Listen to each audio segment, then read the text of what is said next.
Howdy, partner. Hey. What's up? Nothing. I was just, like, right before you came in, my internet said that it wasn't working. So I was literally about to check that, and then it came back in, and then I heard the tingle of you coming into the room, so. The tingle of howdy, partner? Howdy, partner. Exactly. So I'm kind of wondering. I'm cleaning up the amount of Discord servers that I'm in. Yeah. I don't want to be disrespectful to James, but do you think he's going to keep his podcast going? I think you could confidently leave that one. Okay. Doing it. Because even if you don't... Even if he does do it, like, he can always re-add you. He can just re-invite me. Yeah, he can literally be like, "Hey, I didn't know if you'd had a million fucking people on that server." It's gonna be one of those things where it's like it was better for my ADHD to not be looking at it every day. Yeah, I get that. That's what I'm doing. Just needed to clean it up. I feel you.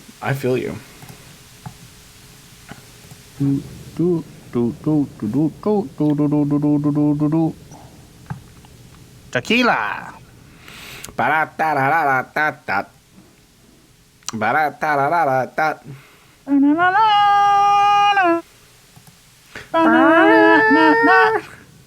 Tequila. Jeez. Okay. One of those fucking nights, buddy. One of those fucking nights. Here we go, buddy. We're gonna have a fucking time, boys. I'm pretty excited for this this group, this guest episode. Oh, me too.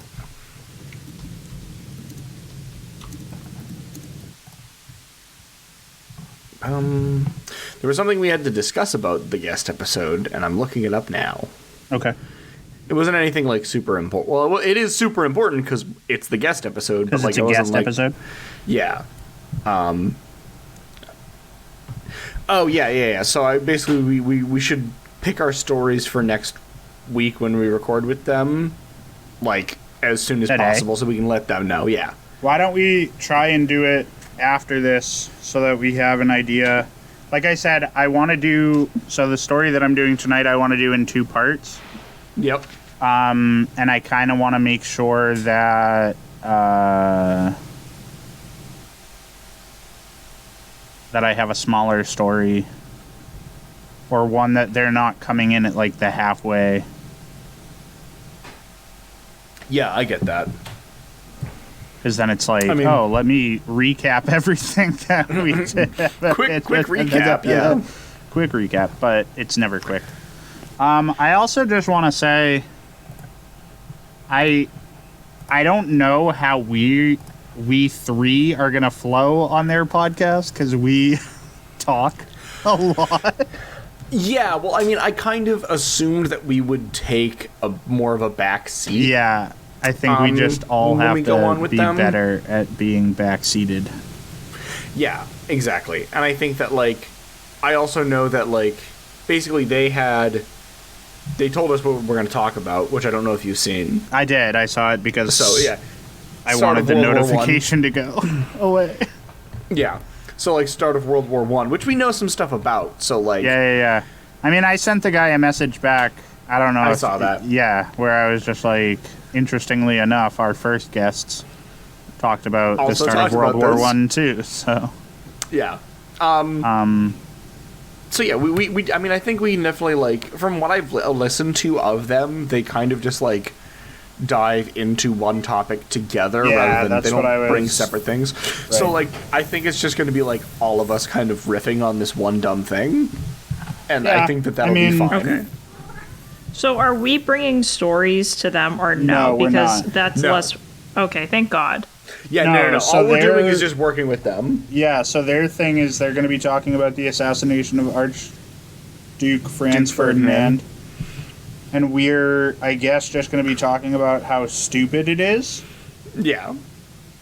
Yeah, because we've covered that. Well, we didn't really cover it so much as the guys from The Most did for like half a second. Yeah. Because we didn't do like a full-blown story on it. But, I haven't looked at like their entire list of things. Mm-hmm. Are all of their episodes an hour and a half? Roughly. That's fucking bonkers. I listened to 30 minutes of that podcast that you sent us, and I was like, yep. I can't do this anymore. What it's do you not mean? that it wasn't, like, interesting. It's just, like, I was like, I've listened to these guys talk enough, I think. Okay.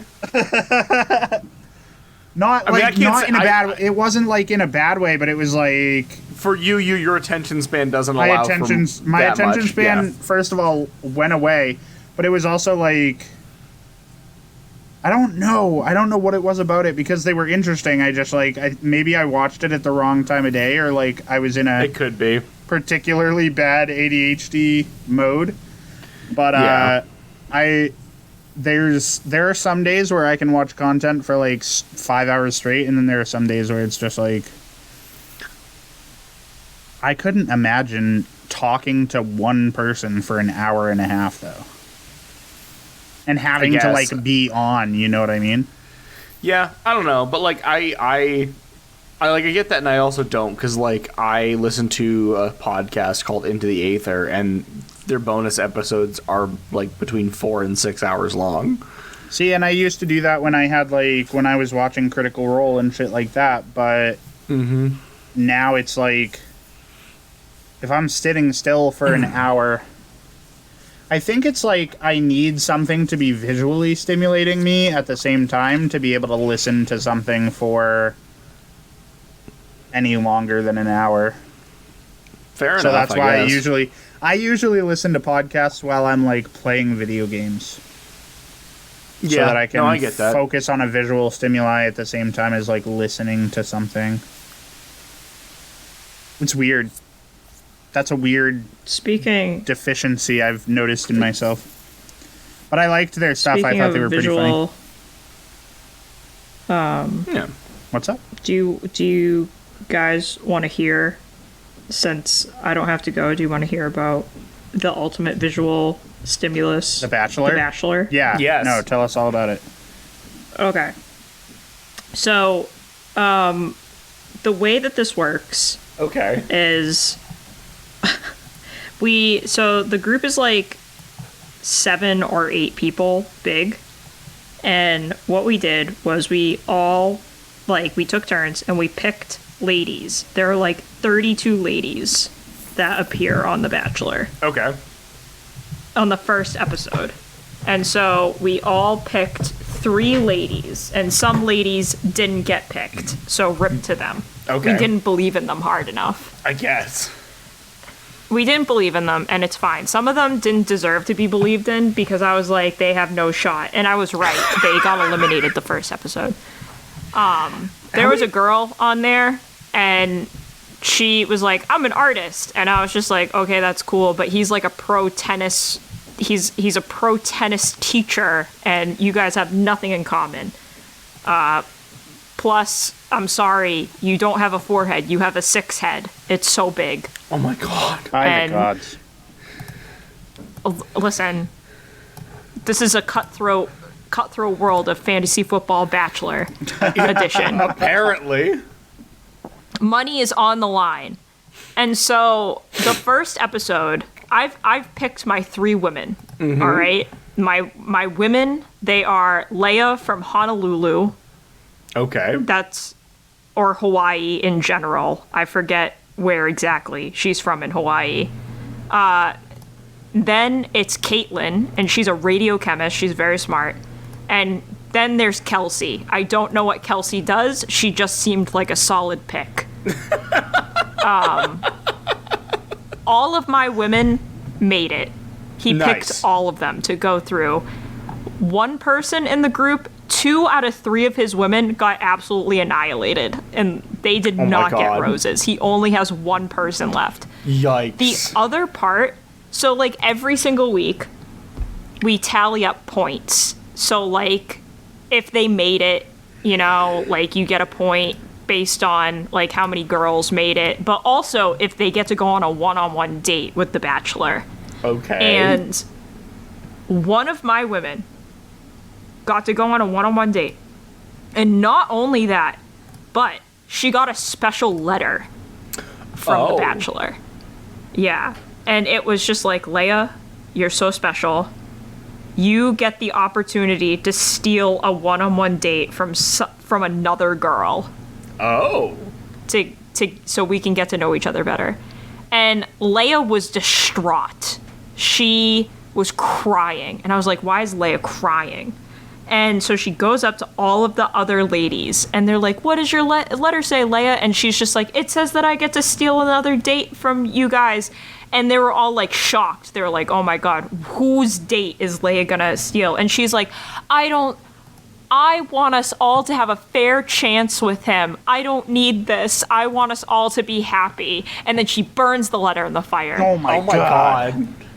I know, she burns the letter. That's peak drama. And then, I know, it's peak drama, and everyone's just like, and then some of the girls were like, fuck you, like, you're being too pure of heart. They're like, we would have used the letter 1,000%. And then she gets the first impression rose. He's like, Leia, you have so many qualities I'm looking for in a wife. You're so pure of heart. And I was just like, hell yeah. And then everyone in the Bachelor final of like a fantasy football group was like, I can't believe it. Leia is the dark horse. And I was like, that's what I've been telling you. She's gonna make it. And then what else happened? I don't know, but I'm the points leader right now. Hell yeah, dude. Hell yeah, but I'm the also points leader. Don't make yourself a giant target, you know? Yeah, for sure. I mean, it's not largely not on she's you, too pure. But like, yeah. She's too pure of heart. If anyone targets her, she's like a puppy. Like, you're just gonna look like an asshole if you target her. yeah. But anyway, so we all bet $30. And whoever wins gets the pot. $30? Yeah, so everyone bet $30 each. Yeah, I was just about to ask, what's the prize pool for this thing? It seems like a good amount of money. That's a decent amount of money. If there's 8 people, so $320-ish. My God. Nice. Leia's going all the way, guys. Dude, what I love about Bachelor I haven't is, watched it this week. None of it. Yeah. Yeah. Well, I haven't watched it this week, so I'm excited. I'm going to watch it Thursday.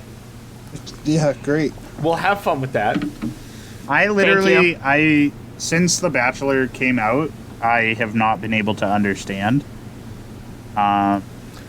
Just because, like what part? The whole thing.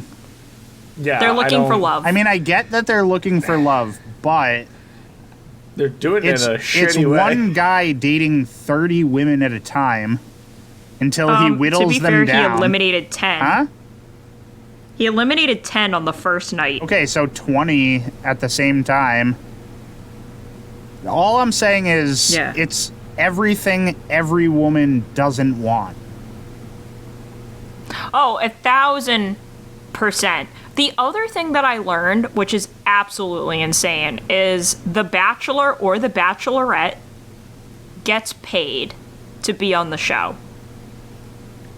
Who? The contestants. The Bachelor gets paid? If you're the Bachelor or the Bachelorette, because like they also have a woman's. Yeah. Or the Golden Bachelor. Yeah, they have the woman one too. Or the Golden Bachelor. If you are any of those singular people, you get paid to be on the show. But the contestants don't? The contestants don't get paid. The contestants should honestly get paid more than the Bachelor. Yes.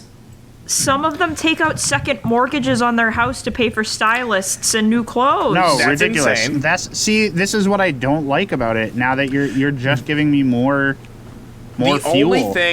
The only thing about any Bachelor I have ever liked is the fact that apparently I didn't watch any of the Golden Bachelor, but like the fan favorite in the Golden Bachelor didn't win, and then 3 weeks later, Young Gravy made a TikTok, and he was like, "Hey, look at this baddie. And I'm like, yeah, fuck yeah, Young Gravy, you go, and man. Isn't he dating? Yeah, he's dating baddie. like the woman that didn't make it on Golden Bachelor.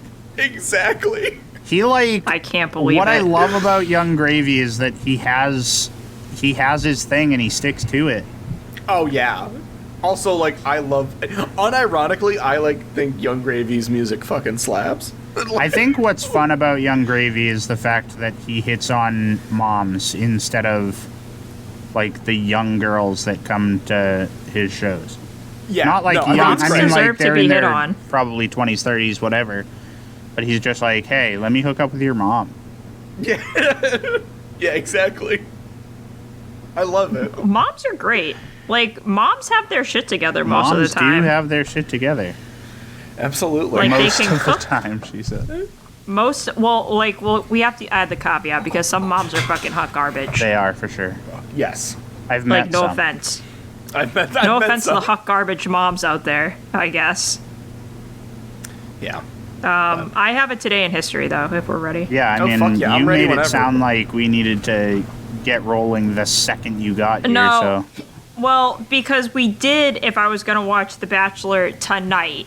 Yes. But I don't have to watch The Bachelor tonight. It has been pushed off. I was just so excited to see if I was going to be the points leader, and I'm still excited, but I have to wait. You have to wait. Oh, so sad. Well, listen, there's money on the line, Are Zach. you the one that updates the points? Or is somebody else doing that? Alex does. Oh, at least you have a okay. man on the inside. Well, I mean, no. What was that? I trust Alex to be a fair and impartial judge. I mean, I like, do too. Yeah, but like, I mean- also, it's you know. It is easy when your partner is the one that totals up the points so you don't get spoiled by anyone else in the group. Yeah. No, like, so we just wanted to watch it. I asked him if he wanted to watch it together this week, and he was like, yeah, that sounds good. And I was like, cool, I'm so ready. That's such a lovely couples like- activity. Betting on The Bachelor. So here's the thing, like my older brother came home with his partner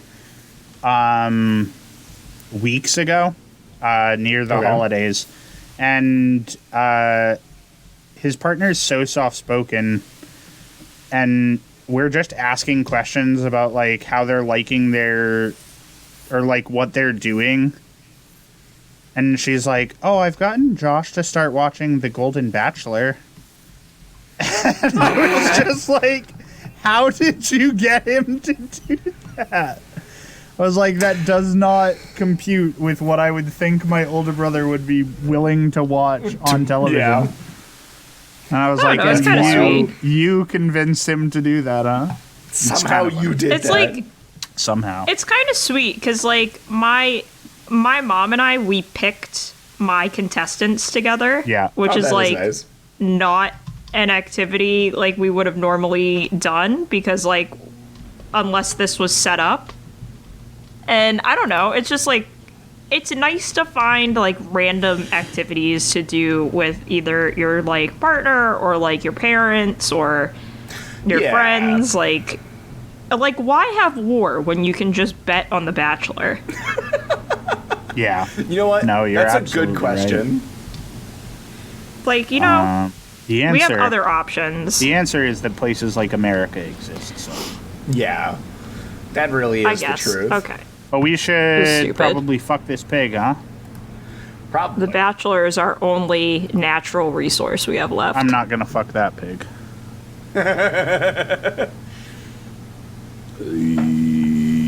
Whenever you're ready, Megan, you can count us in. Yeah. Okay. Let me line up my today in history so as soon as Line I it count up. this in, I can say it. Oh, Okay. wait, before you do that, Okay. what's the best way for me to get these No, please. samples to you? I mean, I can come get them, but What? I don't know when, because I can't go tomorrow or I might be free on Friday, Okay. just because I work late tomorrow, I work early on Thursday, but then I have some things due in the evening. Yeah. And then Friday. The Bachelor. Friday is, like, I think my only free day. Okay. Are you anticipating us, like, hanging out? Is that the plan now? I give you these... Well, mostly... I give you these magic mind drugs, and you and I hang out? I mean, that is up to you, but I also have to see what I'm doing on Friday. Because I might also end up having to work on Friday. I know I'm working on Saturday. My schedule's horrible. Dude, your schedule's no worse than my schedule. I know. It's just terrible. But I mean, I can just... Let's plan on Friday. If one day doesn't work for you, I can just drop them off at your house. I mean, that's also an option, but... The pack that I got has 15. I figure I'll keep 8, you take 7, so that you've got, like, a week's worth. Okay. So that you can accurately sample the product. Sample. I did, like, dip my finger into it today to see, like, what it would taste like. And it tastes like Earth? It does taste like Earth, which is nice. But I'm also, like, super cognizant of how my body reacts to certain things. So, like, I was trying to make sure that I didn't have a yucky reaction. I think that's, Yeah, I think that's smart. I think that's and fair. B, like, that's also good, because then we're going to get a good opinion of you being like, hey, this is how I felt, you know? Yeah. But it also said, like, don't drink it. Don't drink it with coffee if you have, like, a caffeine, like, if you're super sensitive. Yeah. I can drink, like, half a can of Pepsi and be up for half the night. Oh, really? I mean, sometimes I just pass out. But anyways, let's get this thing started. Okay. I'm gonna count us in. Sure. Yeah. 3, 2, 1, go. Today in history, in 1945, the greatest maritime disaster in history. No other greater maritime disaster has ever happened. It occurred as the German ocean liner, the Wilhelm Gustloff, was sunk by a Soviet submarine, resulting in the deaths of an estimated 9,000 people. Welcome to What the Fuck History, where we discuss the wackiest and weirdest things that make us say, well, what the fuck history. I am your host, Zachary, and here's the part of the recording where I would love to yell Scotland forever, but in an act of kindness to editing Zach, I shall remain dignified and calm in my saying of Scotland forever. My name is Meghan, and tonight I am going to be your resident UFOologist, because every time I read Wikipedia, they tell me that that is definitely a job. And I'm Matt. Today I learned that Casper the Friendly Ghost died of pneumonia. Holy shit. And I also learned that there's a diaper bed and breakfast in New Hampshire. A diaper bed and breakfast? And I hate it. I also just learned that there was a victory for transgendered people in Ohio because the Ninth Circuit Court of Appeals just upheld a federal injunction that gender-affirming care bans for trans youth is likely unconstitutional. So, those are the 3 things that I learned today. But yeah, let's talk about this. Some bad news, some middling. I mean... I want to go back to the diaper cafe. I was about to say the bad news is definitely the bad news is definitely the diaper B&B in New Hampshire. My friend who lives in Virginia sent me a post or sent me like a link to it, and she goes, "Hey, what the fuck is going on with you guys up there?" And I was like, "Dude, some people just want to be in diapers."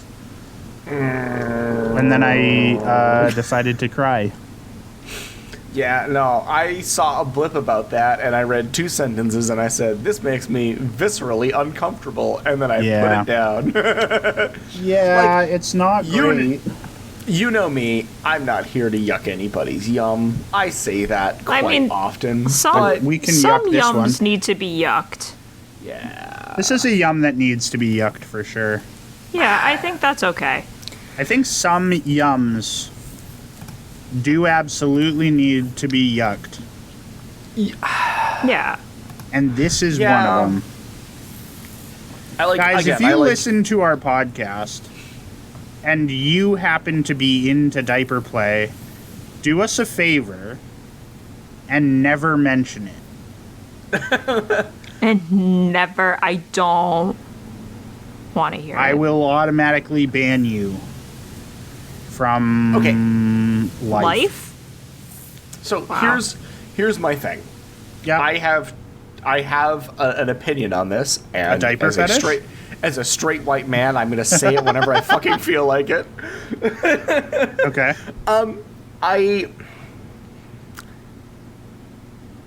I don't sit there and be angry because this exists, because that's stupid, and I'm not here to yuck anyone's yum. I'm here because and being upset about it and being like, no, thank you about it, because the way that it's happening right now. Is it because you hate baby talk? Oh, I do hate baby talk. That is a big part of it. But also, B, it's one of those things where it's like, look, it's so blatant and open and like out there in your face.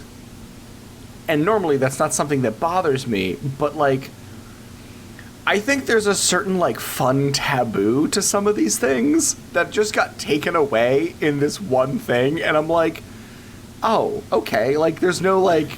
So what you're saying is that it's fine for people to do it in the confines of their own home, but once you make a bed and breakfast dedicated to being in a diaper, the kink of it goes out the window because other people know? Kind of. Like, if that makes any sense at all. That's kind of fair. Like, for me, like, I mean, at least in my experience with certain things, it's like, all right, yeah, cool, like, do what makes you happy and what makes you feel good, as long as it's not to the detriment of other human beings. That's Love fair. that. That's a good It's point. great. But you took away the secret fun of it. Yeah. The secret fun. If that makes any sense at all, it's like, ooh. I mean, I think it does. That's fair. I think I was probably a little harsh a moment ago when I said that. I mean, don't tell us about your kinks. First of all, don't tell us about your kinks, because why would we need to know? But also, like, I think I agree with Zach's point, which is, like, if you're not hurting anyone, unless that's, like, the kink involved, if you're not hurting anyone without every party's consent, yeah, then you're free to do whatever makes you happy in life. Yeah, absolutely. But, yuck. Not a big fan of diaper play. Neither am I. Not sure that I could get over that mental jump. Yeah. That mental hurdle. All right. I personally am no. Personally, it's a no from me, dog. It's a no from Doug. It's an and myself and probably Meghan, based on her reaction so far. All right. Yeah, I mean, listeners, we have reset all of our strikes to 0. Even one of our Discord chat patrons, Corinna, she got a strike. She didn't know. I didn't say that she got a strike for this, but she got a strike for talking negatively about herself. We don't allow that kind of thing in this community. I said only nothing but the indomitable human spirit is allowed in that chat. We're not. I mean, guys, if you want to be a part of our Discord chat where we just talk freely with our audience, that's fine. Like, become a patron, fucking join the Discord. But if you talk negatively about yourself, you do get strikes. But I did wipe out the strikes, so we're A-okay. It's been reset. It has been reset. We also played a fake game of rock, paper, scissors to determine the order. And tonight the order is me, and then after me is Meghan, and then after Meghan is the last member of the triumvirate. So it would be Zach in this case, because there's only 3 of us, and thus it could only be Zach. Does that make sense? There could only be one Highlander. Does that make sense, friends? I mean, maybe there's like another person that we don't know about. There could be. A secret 4th member? Steve is... A secret 4th member! Steve is kind of like the the secret fourth member. He's the D'Artagnan of the Three Musketeers. Was that right? It's been a while since I've seen. Yes. D'Artagnan is like the fourth member of the Three Musketeers, right? Yes. Okay. I wish I had ever read it. I'm gonna start. Okay. Tonight, I'm talking about instead of a gentleman crimesman, which is Zach's territory, I'm talking about a gentleman warsman. A gentleman warsman. Interesting. Okay. Do tell. We typically refer to them as soldiers. Is that what we're calling them now? They're gentleman warsmen now. Well, this guy specifically is a gentleman warsman. Warsman. I don't want to cut you off too much, but there was something I wanted to say because you saying gentleman warsman reminded me of this. Okay. I saw a bit from a comedian, and man, oh man, did it fucking hit home. And also, I need a way to complain about the government today, so here it is. Okay. And this comedian was like, someone who was doing like a live set, and this guy was like, "How do you feel about veterans?" And he was like, I don't know. All I know is that this country found out a long time ago that it's much cheaper to worship them than it is to take care of them. And I was like, oh my God. Fuck. You're right, but damn. No, he said the quiet part out loud. That was a cut. And that's all. That's all I wanted to say because I was like, man, you're right. And again, I need a way to complain about the government today. So here it is. Yeah. What'd the government do to you today? We'll talk about it later. What don't they do to me? Okay. All right. Continue with your warsman story. So, gentleman warsman, his name is Adrian Paul Ghislaine Carton de Vart. What a fucking name. All right. That's 7 names. Is that it? Is that it? Is that his whole name? That is his full name. He later on in life added a sir to it, so he was Sir Adrian Paul Ghislaine Carton de Vart. But so Adrian was born to a rich family on May 5th in 1880. Way to go for being rich. Yeah, way to be born rich, buddy. Way to be born rich, bud. Yeah, wow. You did so well. Way to go. Win Getting that like favorable spawn. Threading the needle, being born rich. He had a typical rich kid childhood where he was born in Brussels in Belgium, and for most of his childhood he would typical rich kid born in Belgium. All these Belgian rich kids. He bounced between Belgium and England for a while he was a child. And at a certain point, he gets sent to boarding school by his stepmother because his parents ended up getting divorced. Oh my God. It's a whole thing. I didn't feel like I needed to get into it to talk about now, that's some middle class shit right there. That is some middle class shenanigans. Unless you factor in the fact that his rich father had a mistress. I don't know if that's the case because I didn't bother. Yeah, he's rich. He's supposed to have mistresses. It all of a sudden becomes upper class when you take that into account. That's why it's a mistress and not a side hoe. Right, exactly. True. So he gets sent to a boarding school in England in 1891. The ripe old age of 11. He goes to college. Yeah, well, I mean, he's practically ready to, like, get a W-2 at that point. Like, come on. He had a W-2 when he was born. At 11? Yeah, he's been working. I think his W-2 says at the teat of capitalism. Yeah. He was working at the teat. Yeah. And they just paid him for it. That's crazy. So anyway, so he goes to boarding school. 1891. He ends up going to college in Oxford. I don't know if he actually went to like Oxford College, but he did go to college in Oxford. But he ends up leaving university in 1899 so that he can join the army. The story did eventually have to lead him to war because I did introduce him as a gentleman warsman. That is true. Yeah. It was inevitable. It was inevitable. War never changes. Yeah. He lied on the documents while he was applying to the army. He said that he was 25, but he was only 19. Hell yeah, brother. Obviously. I don't think the army cares. Huh? I don't think the army cares back in the day. I mean, not really. Back in that time, probably not, or a little bit less so. Actually, no. The U.S. Army loves feeding 18-year-olds to the meat grinder. They love it.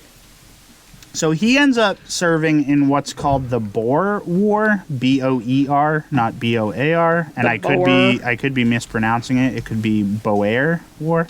Anyways, the Boer War. It's a war which was held between the British Empire and 2 colonies in South Africa that were the Boer colonies. Yeah. But unfortunately for Adrian, he ends up getting injured very early in the war. He takes Yep. Unfortunately or fortunately? It's unfortunate because he joined the army to be in the army. Yeah, but like... He wanted to be a gentleman you got warsman. out of jail free. Yeah, but you did it, and you just got injured really fast. Yeah. So...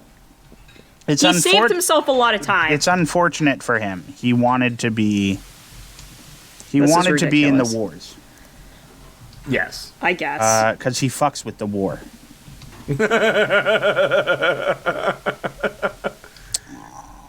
So anyways, where am I in my script? In my little notes?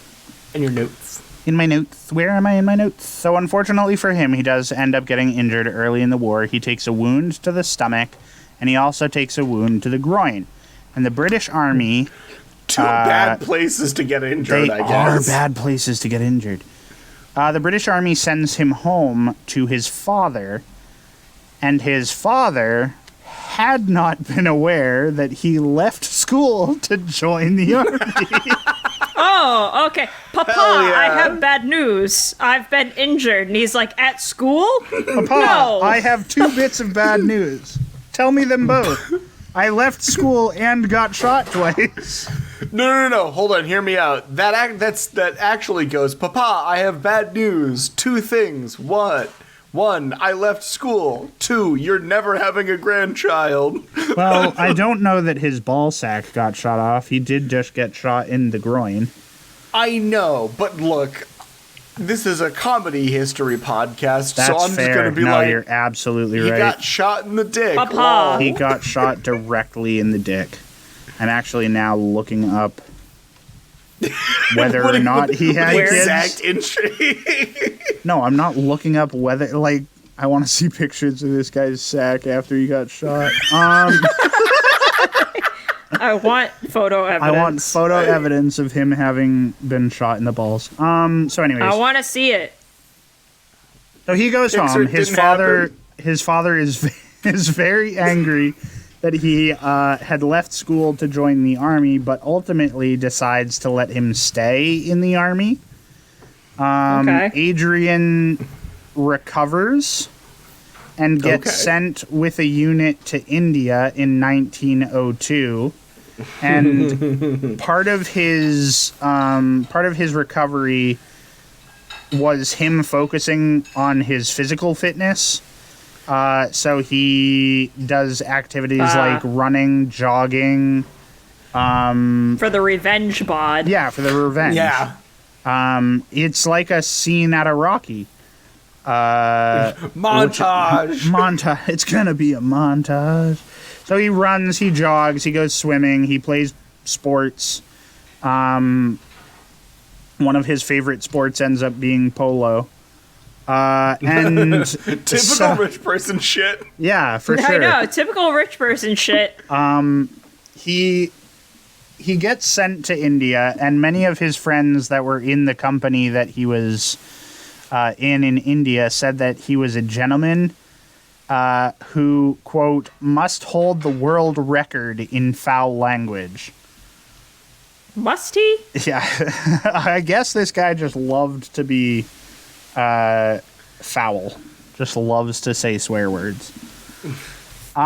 His unit gets sent from India back to South Africa in 1904, and he gets... I don't know if it would be considered a promotion from, like, just general soldier to, like... He gets assigned to a position called aide-de-camp, which is essentially a secretary to the person who's running the camp at the time. Or running the... Well, his dick did get shot off. He did get his dick shot off, that's for sure. So he ends up becoming the aide-de-camp to a gentleman by the name of Sir Henry Hildyard. Which, you know, take that as a last name. I was like, take that. I don't know, what? dude. Okay. Like, this guy has 19 names. Like this guy only has one. So I don't. You ever had one of those sentences where you don't know where it's gonna finish? Because I just did. So, anyways, he becomes the aide-de-camp, which gives him just enough time to do all of these extracurricular things that he gets to enjoy.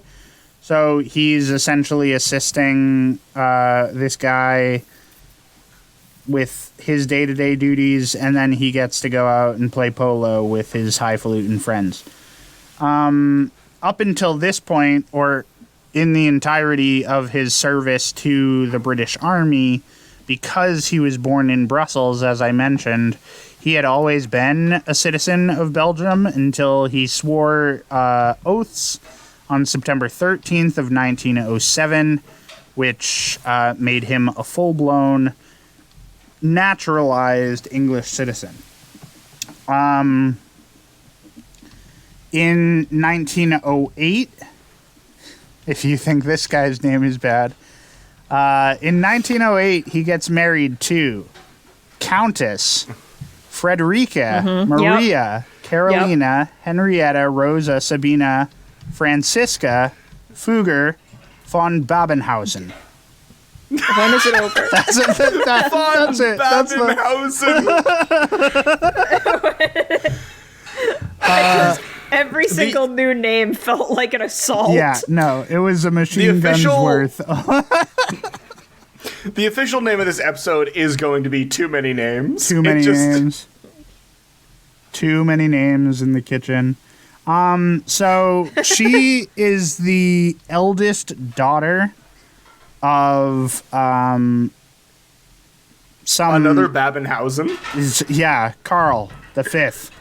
Karl Babenhausen, Prince of the Fugger Babenhausen clan. It's just so I don't know how. But this ends up getting him pretty high-end access to a lot of, like, more rich people.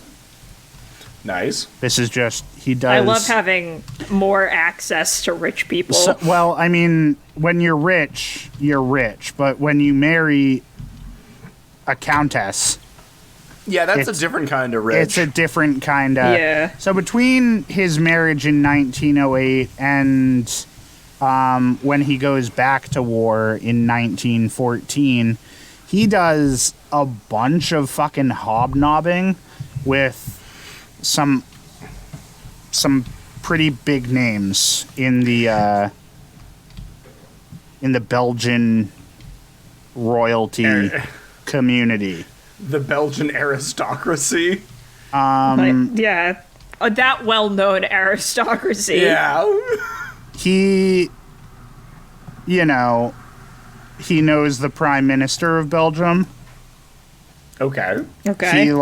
He just hangs out with a bunch of fucking Belgian guys. I wish I knew the Prime Minister of Belgium, even like his name right now. Yeah, couldn't fucking tell you. If I had a gun to my head, I wouldn't be able to pick that man out of a lineup. Yeah, no. But could you identify his penis? Is it shot off? So anyways, he just hobnobs with a bunch of rich people. And then in 1914, something happens. The first of two. His dick grows back. Some fucking World asshole gets Wars. shot. The first of two world wars happens. All right? The war to end all wars. After this war, no other wars exist. Not allowed. I knew it. It's World War Uno, guys. We're just fucking stacking up cards. +4. So Adrian starts World War I in the British Somaliland theater. And he ends up getting shot twice, which seems to be a theme for him. Okay. This guy fucking loves getting shot. I know, bullets are magnetized to him. He gets shot in the ear. Oh no. And he gets shot in the face, which costs him an eye. Oh, that sucks. He's running out of body parts. He is, and he's going to continue. Because in 1915, he and the group that he's with get sent to the Western Front. And in the span of a year, he gets injured many more times. These injuries, and I'll read them for you, are that he lost his left hand. Oh. Yep. Before he lost his left hand, though, a doctor refused to amputate on him. And so he ripped his fingers off himself. Why? They had to come off, apparently. Because they had to come off. But the doctor wasn't going to do it, so he was just like, fuck it, I'll do it. So he pulls his fingers off, and then the hand does eventually get removed entirely. He got shot in the skull and the ankle. Okay. Yep. He got shot in the hip. And then he got shot in the leg and then shot again in another ear. Okay. So the man's riddled with bullets at this point. Damn. He's less of a man. He's making Andrew Jackson look like a pussy. Little. Yeah. Little He's bit. like half Swiss cheese at this point. July of 1916, he is awarded the Victoria Cross, which is the highest honor for gallantry that can be bestowed to a member of the British Army. At the time, I don't know if that's still the case today. I didn't look into it. But he gets... what was interesting while I was researching this guy is that he gets a ton of, like, temporary promotions where, like, they award him a rank above the one that he's in for, like, one round of combat, and then he gets demoted again. Why? I don't know. But he gets a lot of these temporary promotions, and then just before the end of the war, he's given the command of an entire brigade. And one of the members said that they were scared to have him as a commander because he was known as, quote, a fire eater, missing no chance of throwing the men under his command into whatever fighting happened to be going. He's like, if I have to be filled with holes, you have to be filled with holes. If I get to be made of Swiss cheese, exactly. Yeah. If I'm made of Swiss cheese, you will be made of Swiss cheese. You too. And we will be the Swiss cheese brigade. The cheese brigade. The cheese brigade. The cheese brigade. They will fear us. Are you good? Yeah, we're good. I guess. Are you good over there? So after World War One, sorry, it just came to mind the whatever her name is, Kunk or whatever, where she was like, they were being very pessimistic, calling it World War One, huh? And the guy's like, well, I didn't think they thought there'd be a second war. So it was just the World War then, but we've called it World War One because there was a second. Anyways, he was asked about the war. Yeah. Given the fact that he got shot so many times, and he said, he's quoted as saying, frankly, I had enjoyed the war. Right. Which is crazy. Are you sure? Huh? Are you sure that you enjoyed it? That's what's weird about it, right? But he survives World War I by the skin of his teeth, by the sounds of it. And he ends up getting sent to Poland, and I'm gonna take a page out of Zach's book, and I'm gonna leave the rest of this man's life story for the next time that we record, because there's a lot to talk about, and I've already been talking for a long time. So little time to do it. Yeah. Fair enough. This was his first, or this was the story about his World War I experience. Next time, I get to tell you about his World War II experience. Stay tuned. You'll figure out how many more holes and where he got them next time. Yeah, next time on Dragon Ball Z. Next time on Dragon Ball Z. How many more holes? Can we just talk? Well, how many more names? Can we just talk about this woman's name for half a second? Countess. Sure. Frederica. Countess. Maria. Carolina. Henrietta. Rosa. Sabina. Francisca. Fugger. von Babenhausen. That's like 10 names. It's so many names. It's an uncomfortable That's amount so of many. names. It's a good amount of names. Good amount of names. It's a good amount. All right. So anyways, that was my story. And now I go next. You do go next, as per the written instructions. As per the written instructions. I've named my story A Strange Encounter. Yes. Okay. I know that that's not a spicy name. I mean, it depends on how spicy your story is. They don't all have to be spicy names, Megan. That's true, but I pride myself on the spice. Fair enough. She's the Spice Queen. So, the Spice Queen. So, the United States has a lot of alien encounters. Oh, I thought you were going to say to answer for. It has... It also has a lot to answer for. I know. Tonight. At any point in time, Zach is waiting I just for really an need to opportunity know. to be like, What did it do to you today? It doesn't matter. Like, okay, you're right. It doesn't matter. Every day is violent. Yes. So it has a lot to answer for, and it has a lot of alien encounters that it also needs to answer for.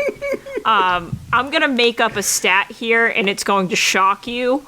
1 of every 2 people in the United States has been abducted by aliens, so Thank you for telling me that it's a made-up stat. 1 out of every 2 people in the United States has been abducted. So if you and your friend are standing next to each other, and you haven't been abducted by aliens. Yeah, one of you has.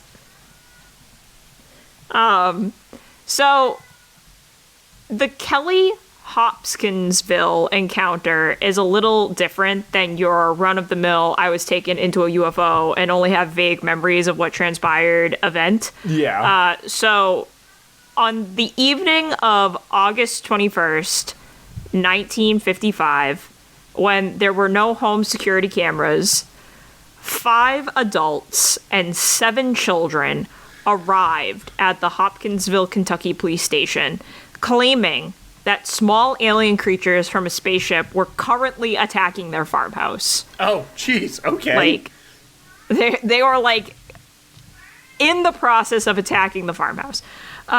Like, they had to stop fighting the good fight, which had been going on for nearly 4 hours with gunfire, to come to the police station and be like, we need reinforcements. We need the fucking National Guard. Nobody else in town heard the gunshots?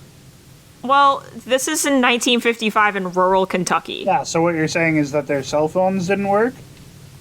Yeah, I'm saying their cell phones did not work. Okay. So these people were like, we really saw aliens, like, and our first instinct was to go pew pew, and when that didn't work, we came to the police. Nice. And so 2 of the adults claimed that what they had been shooting at were short, dark figures who repeatedly popped up at the doorway and peered into the windows. They grabbed people's hair, and they were flying across the sky from tree to rooftop and just, like, avoiding capture in general. And the number of figures ranged from 12 to 15, with reports that there were also flying saucers zipping across the sky. Oh my God. I was about to ask, like, is there a possibility that they were fighting baby Mothmen? Mothmen. But then you said UFOs, and that cleared it up. It could only be one thing. It can only be one thing. So the Sasquatch. figures were also described as having large eyes and being only about 3 feet tall. They had thin legs and human-like hands and maybe antenna. Maybe. Maybe. Listen, they were popping up everywhere. There's the gunfire. This had been going on for 4 hours. I think after 4 hours, you should know what your enemy looks like. Well, it was, I don't know, it was dark. Maybe they also didn't have electricity in 1955. Who can say? Okay. Yeah, so their cell phones weren't working because the electricity hadn't been invented yet? Was out. The Wi-Fi was out. Yeah. Okay, yeah. The fact that they security didn't have cameras. cell phones, Zach, is a matter that we can forget about, okay? So they also said that when they were shooting these creatures, they'd float to the ground and then they'd escape. And that when a bullet hit one, it sounded like it was hitting a tin can. Were they just fighting tin cans? Maybe they're just fighting tin cans. I was going to say, it sounds like, they think that scarecrows are, like, aliens or some shit. The scarecrows might be aliens. It's a little hard to... Who can say? Who can say? So the police were obviously very concerned, considering they were like, is this just a gun battle happening between regular people? Like, we can't have a shootout in 1955. That's not acceptable anymore. So they sent in the cavalry with 4 city police cars, 5 state troopers, 3 deputy sheriffs, and 4 military police officers from a nearby fort. And at this point, I assume they've pulled in everyone they possibly can who has a pulse in Kentucky, because that seems like a lot of people. That sounds like, you said what, 1955? It's 1955 in rural Kentucky. Yeah, it sounds like everybody that lives in Kentucky in 1955. Yeah, that sounds like literally everybody. So, what was it? I said that's the whole state. It's the whole state. It's everyone a big who's state, involved but not in a this populous shooting, one. And then all the people that they just called in to fix the problem. Yeah, that's like 19 all of people. All of Kentucky. So, all of these people head over to the Sutton farm, because this is the Sutton family, which is located in the town of Kelly, because I don't think Kelly, which was very small, had a police station. And much like you would expect, they don't fucking find anything except for evidence of gunfire. Okay. So the entire state of Kentucky goes home. And the next day, the family is just gone. They left the house claiming that the creatures had returned later on around 3:30 in the morning, and their neighbors were just like, they just like got up and left in the middle of the night. Like, they're not dealing with this anymore. Okay. So now there are people who like argue against this story being aliens. Like, there are a lot of UFOologists who are like, this is an encounter of the third kind. Like, this is a very this is like a pivotal moment in like just people meeting aliens. But other people are like, well, things like aren't really adding up here.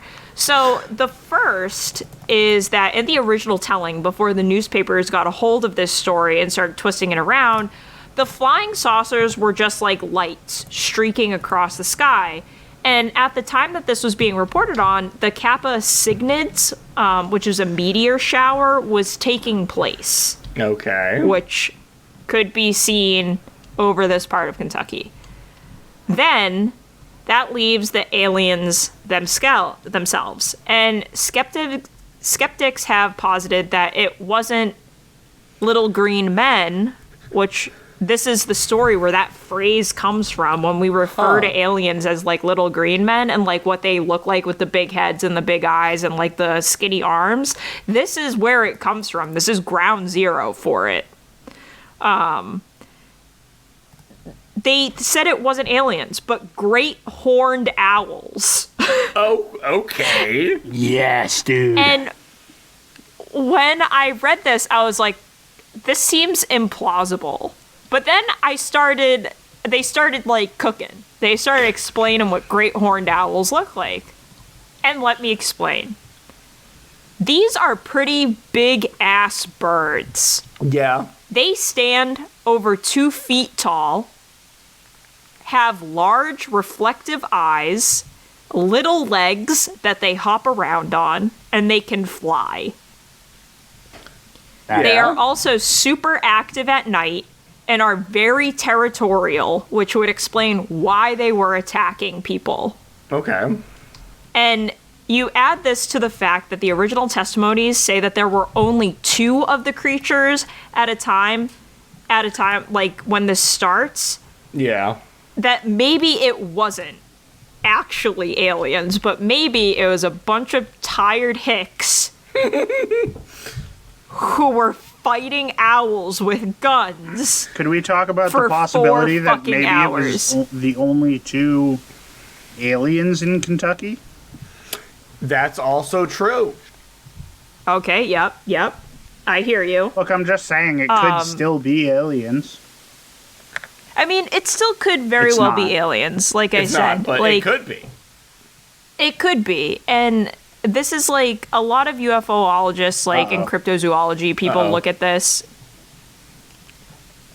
I couldn't hear any of what you just said. Sorry, yeah. Oh, okay. No, can you hear me now? Yeah, I can hear you now. Yeah, so a lot of people, like, in that community, like, in the cryptozoology community and, like, the alien hunting community, look at this as, like, a very well-documented event that proves, quote-unquote, that aliens exist. Because they're like, there's enough plausible deniability that, like, it's not greenhorn owls, but... It also could not like, not actually be greenhorn aliens. owls. Yeah, it could also not be them, but it also could be them. But, like, the story has gotten twisted and, like, hyper-focused on throughout the decades that, like, it's just a little bit more interesting, isn't it, if it were little green men? Oh, absolutely. I still am making a case for baby Mothman. I want to believe that. Where is Mothman? Mothman's Isn't it, like, Pennsylvania thing. Virginia? He's in in Is it Pennsylvania? yeah. It's Virginia. It's Virginia, right? I'm sorry I it's blasphemed okay. against Virginia and Mothman. Let's be honest. Cryptids can fucking vacation too, all right? Maybe Where is Mothman Festival? Maybe Mothman decided to take his babies to Kansas, and they decided to terrorize some hillbillies. I'm gonna go. Let's go to Mothman Festival. Fuck yeah. Okay, Mothman Festival. Mothman Festival 2024, September 21st and 22nd. Celebrate the legend. Where is it? Let's go. In Virginia? It's Virginia. Listen, I'm looking. I'm looking exactly where it is. Virginia. It has to be Virginia, but also where? September 21st and 22nd, you said? Yeah. All right, I'm going to look at my calendar right now. Attractions and events. Mostly people dressing up as Mothman. That's a Saturday and a Sunday. I should be able to make that work. Yep. Okay, it's in West Virginia. West Virginia. No, wait, it commemorates the 1966 Point Pleasant, West Virginia Mothman sighting. Yes. Either way, we're getting crazy for some Mothman.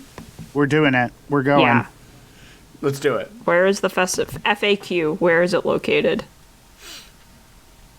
FAQ. Okay. FAQ, for those of you that don't know, stands for frequently asked questions.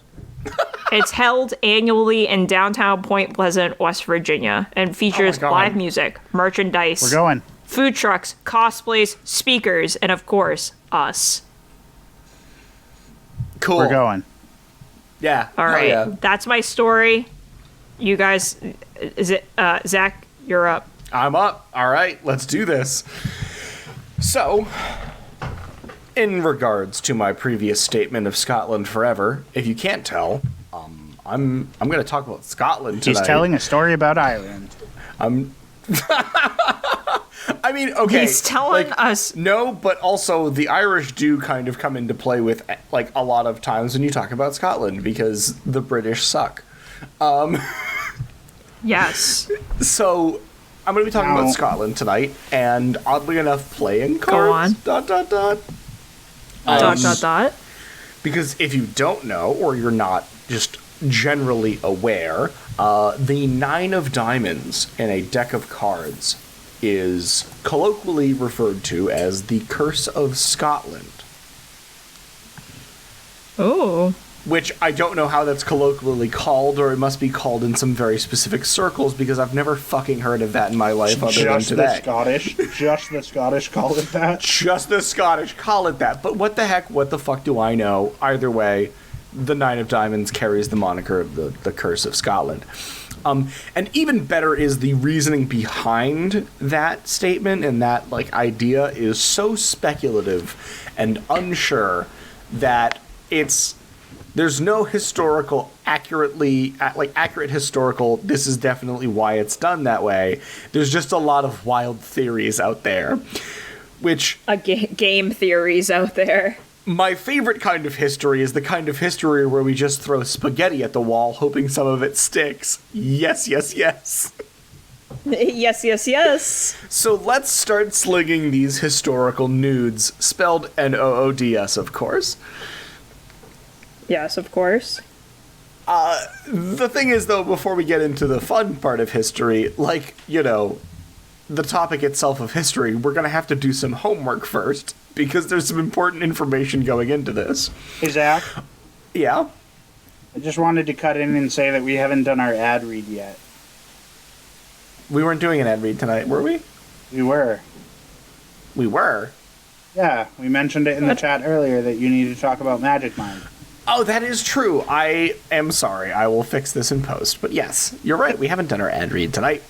Hey, folks. It's us here at the Triumvirate Productions. It's us. And it's us. It's us, if you couldn't guess.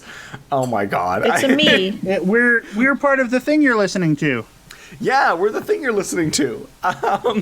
So yeah, we have a sponsor today for the show, Magic Mind, and we talked about them last week. We talked about how they're a nootropic.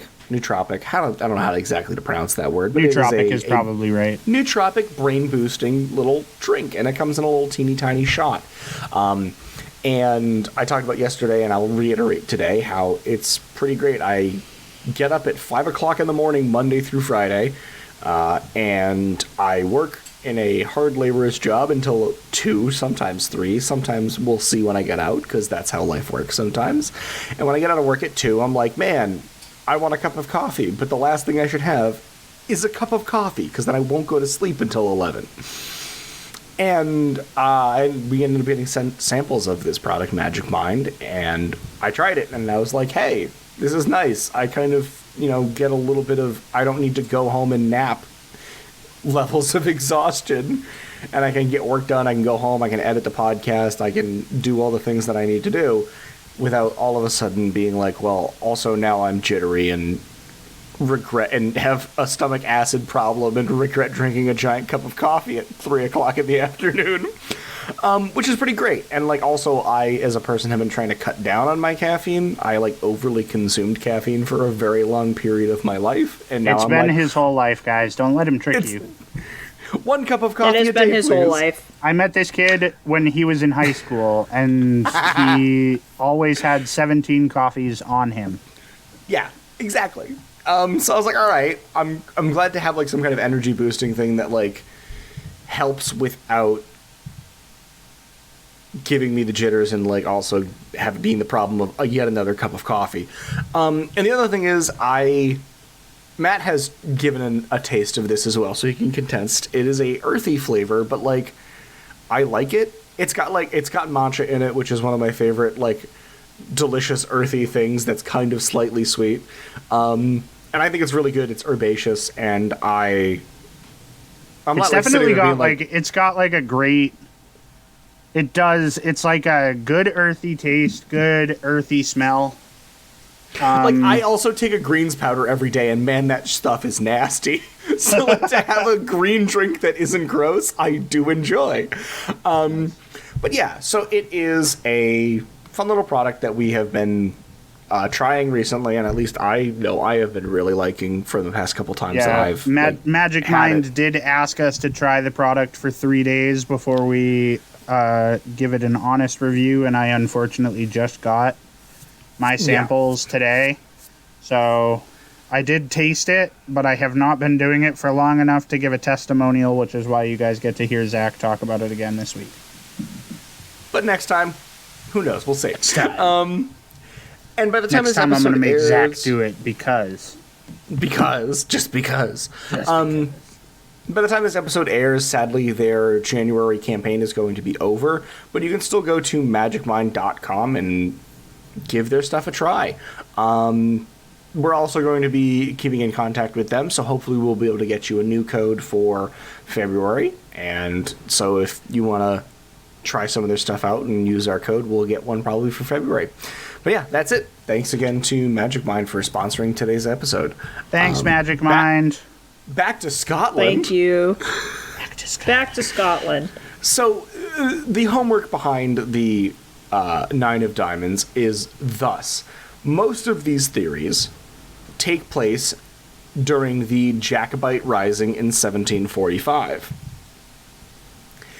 And long story short, it's very important because after the Glorious Revolution in England, the Catholic King James II of England was replaced by his Protestant daughter Mary and her husband William, who was Dutch and didn't have anything to say at all. Sorry, little Dutch boy.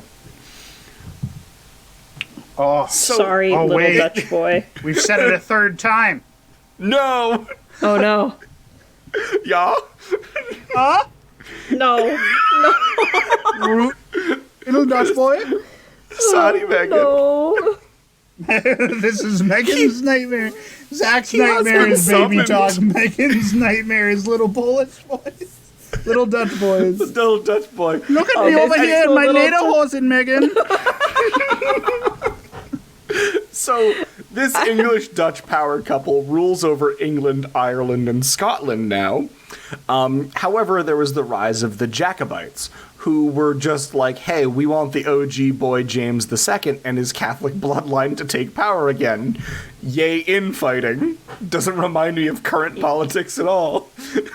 Of course not. Anyway, Scotland is naturally like, fuck the British government, and I can't blame them.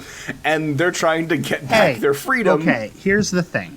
Let's give the British their flowers for being the only country to create a holiday all throughout the globe, pretty much. Because almost every single country has an Independence Day. And who are they being independent from? The fucking British. You're right. You're right. They did it so we could all have a federal holiday. Thank you for the trauma. Thank you, England, for fireworks and getting drunk. And tea in the harbor. And throwing tea in the harbor. Fuck, that was good. I was not expecting that. So, the Scottish are backing the Jacobites for the most part because they're like, hey man, if we can get this guy back in power, maybe he'll give us our fucking country back. But the that's the background that you need to know going in. The first theory is easy peasy lemon squeezy, and that the theory is that it is called the Curse of Scotland because when it was first seen in print in 1710, it was a reference to Sir John Dalrymple, who was the first Earl of Stair. Yes, of course. I love lamp. We're just naming things. These are all fucking great words that you're putting together to make sentences. So, Sir John, his family crest had 9 diamonds on the crest. Oh, I thought his family.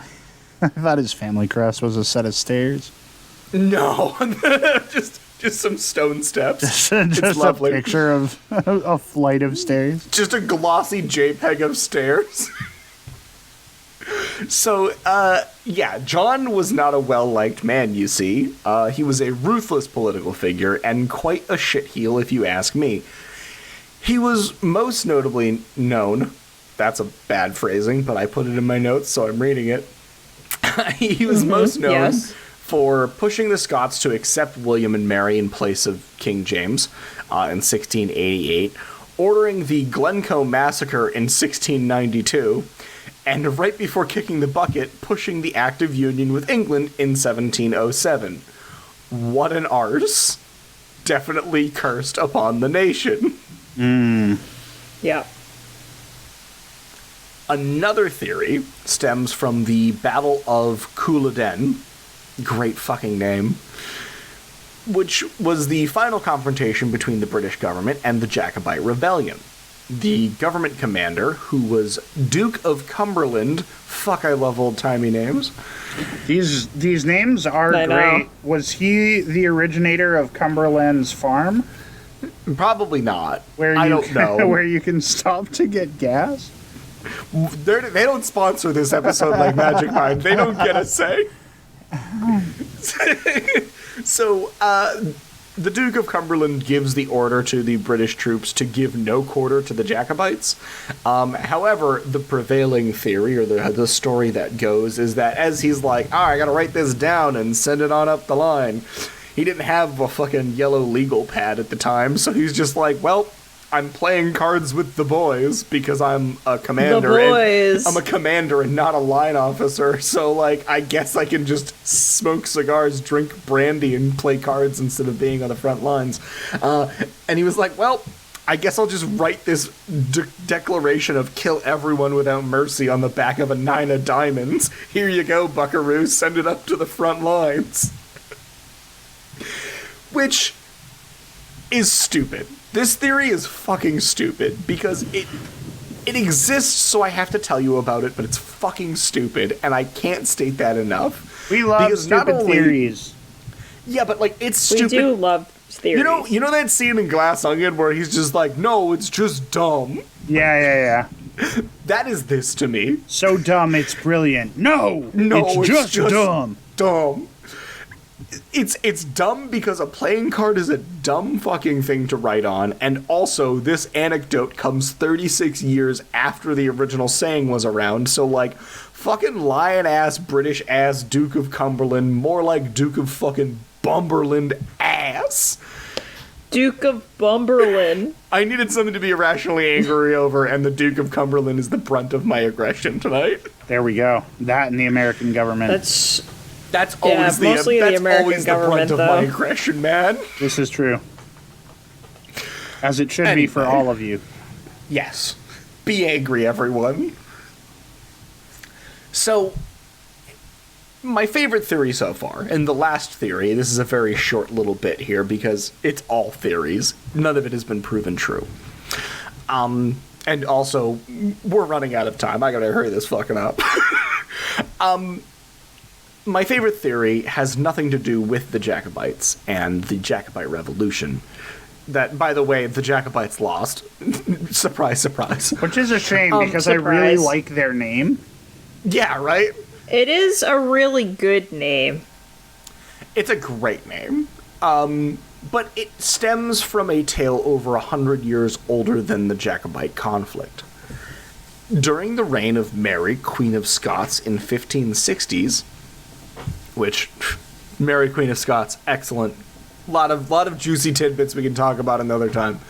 A man by the name of George Campbell sneaks into the royal palace, and when he sneaks in, he attempts to steal the crown jewels off the crown of Scotland.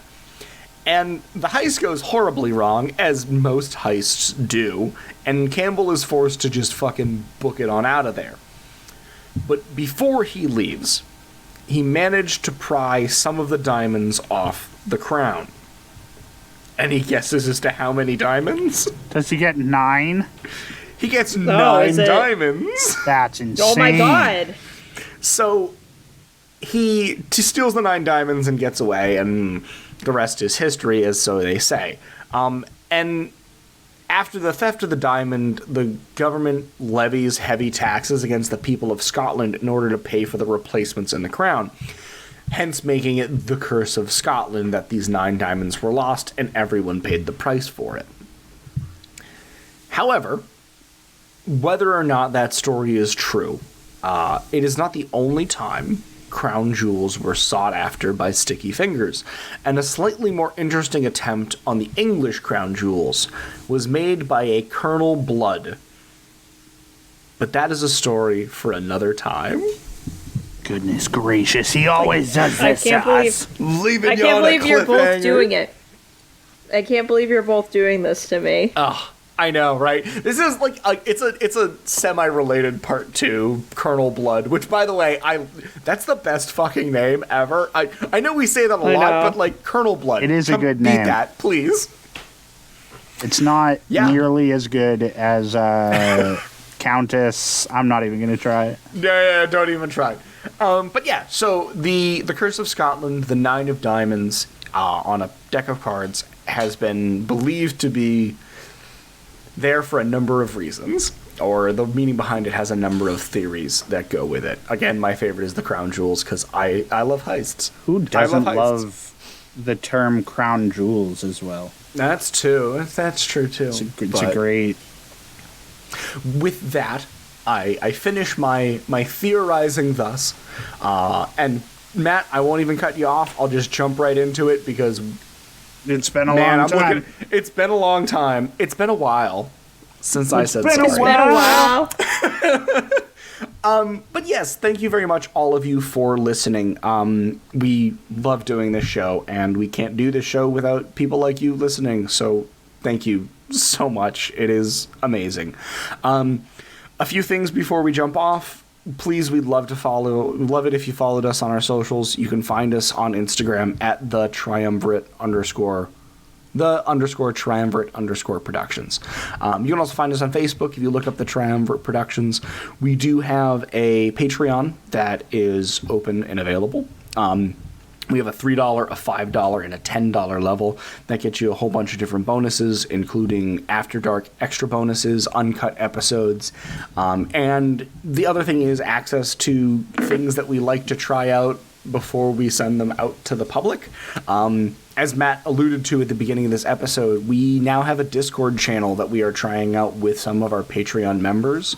The goal is to eventually open that up to the public, so you don't need to pay the Patreon membership in order to chat with us, but we like to test things out with the more exclusive group of the Patreon before we just start throwing things out willy-nilly. So if you kind of want to be on the jump at that stuff at the beginning, head on over to patreon.com/Triumvirate Productions and sign up. We also are starting some stretch goals, so if we end up making it to $150 a month in Patreon donations, we're going to do a historical D&D one-shot, which should be a lot of fun. We know there's a little bit of a crossover between a lot of people who like nerdy things like history and like nerdy things like tabletop RPGs. So we like to, kind of be there for all of it.